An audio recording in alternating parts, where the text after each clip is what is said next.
На помилувањето не треба да се гледа како инструмент на политичката моќ, туку како корективна правда и акт на милост, во кој треба да се анулираат злоупотребите, порача научно-експертската фела по однос на предлог законот за аболиции. Целта пред се е да се дојде до јасна и транспарентна постапка за помилување, воедно и пократки рокови за постапување на надлежните институции.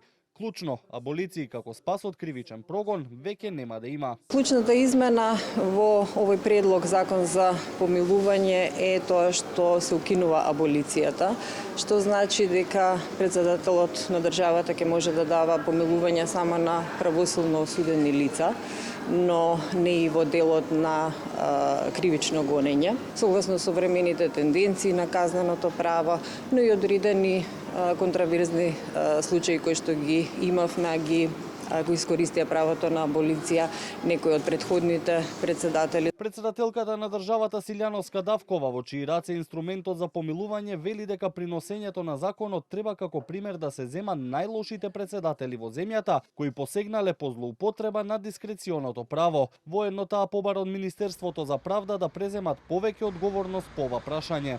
Има простор за дискреционо однесување. Прашањето е како да се сведе на минимум или дури како да се анулира дискрецијата. Оти во демократски политички систем не треба да има простор за вакво постапување. Во ова мое речиси 2-годишно искуство, најчестиот одговор, а да не е и секогаш, од што го добиваме од Министерството за правда се одбива. Се одбива. Сега си велиме тоа, дали е тоа бегање од одговорност? Сепак, кај дел од научно-експертската фела има и поделени мислења и забелешки. Лица кои сгрешиле, не значи дека постојано таа грешка треба да биде да ти е постојано од неја ги трпат последиците, напротив, ако има искрено каење и успешна ресоциализација, тоа е сериозен критериум за добивање на помилување.